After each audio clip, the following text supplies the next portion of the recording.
कल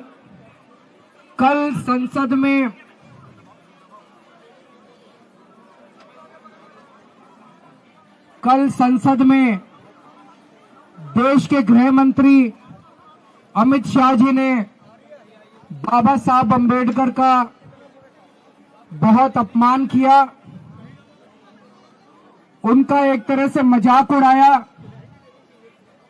उन्होंने कहा अंबेडकर अंबेडकर अंबेडकर कहने से कुछ नहीं होगा, इससे अच्छे भगवान का भजन करो तो हो सकता है स्वर्ग मिल जाए। पहली चीज मैं अमित शाह जी को कहना चाहता हूं, देश के करोड़ों करोड़ों करोड़ों दलितों, गरीबों, कुचले हुए लोगों, पिछड़े लोगों, वंचितों, उनके लिए बाबा साहब अंबेडकर भगवान से कम नहीं है। मरने के बाद तो पता नहीं स्वर्ग मिलता है कि नहीं मिलता, लेकिन आज इस पृथ्वी के ऊपर ऐसे करोड़ों करोड़ों वंचित आज जिंदा हैं, क्योंकि बाबा साहब अंबेडकर ने उस संविधान में उन्होंने जीने का और रहने का अधिकार दिया। जिस तरह से उन्होंने, अमित शाह जी ने बाबा साहब अंबेडकर का अपमान किया, करोड़ों लोगों की भावनाएं आहत हुई हैं। मैं खुद व्यक्तिगत तौर पे उनको अपना आदर्श मानता हूं, उनके बताए हुए रास्ते पे चलने की कोशिश करता हूं। जब भी कभी जीवन में मुझे कठिनाई महसूस होती है, उनकी जीवनी उठा के पढ़ लेता हूं। उनका संघर्ष हमें प्रेरणा देता है। केवल मेरे लिए नहीं, आम आदमी पार्टी भी बाबा साहब अंबेडकर के जीवन और बताए हुए रास्ते पे चलने की कोशिश करती है।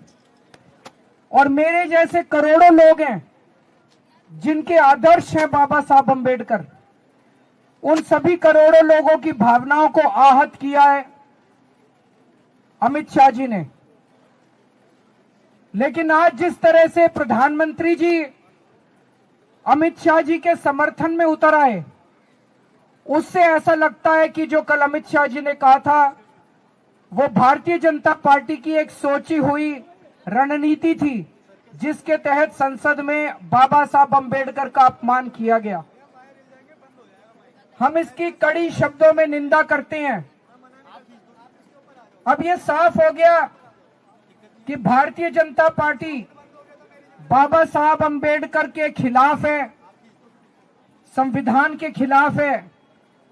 और अब बीजेपी के जितने समर्थक हैं उनको तय करना पड़ेगा, उनको चुनना पड़ेगा, या तो वो बीजेपी के साथ हैं या बाबा साहब अंबेडकर के साथ हैं। आप दोनों के साथ नहीं हो सकते। भारतीय जनता पार्टी के शीर्ष नेतृत्व ने यह साफ कर दिया है कि वो बाबा साहब अंबेडकर के खिलाफ हैं। तो भारतीय जनता पार्टी के समर्थकों को अब तय करना पड़ेगा कि आप बीजेपी के साथ हो कि बाबा साहब अंबेडकर के साथ हो। हम मांग करते हैं कि अमित शाह जी के खिलाफ सख्त से सख्त कार्रवाई की जाए, ताकि जितने लोगों में रोष है वो रोष खत्म तो नहीं हो सकता, लेकिन वो गुस्सा कम हो सकता है अगर उनके खिलाफ सख्त कार्रवाई की जाएगी। तो हम देश के कोने कोने में इस संदेश को लेके जाएंगे, इस बात को लेके जाएंगे कि किस तरह से भारतीय जनता पार्टी और किस तरह से उनका शीर्ष नेतृत्व बाबा साहब का अपमान कर रहा है। दिल्ली के चुनाव में, दिल्ली में हम कोने कोने में, घर घर में इस बात को लेके जाएंगे कि किस तरह से उनका अपमान किया जा रहा है। फिर से हम इसकी घोर निंदा करते हैं और बहुत ठेस हम सब लोगों को महसूस हो रही है।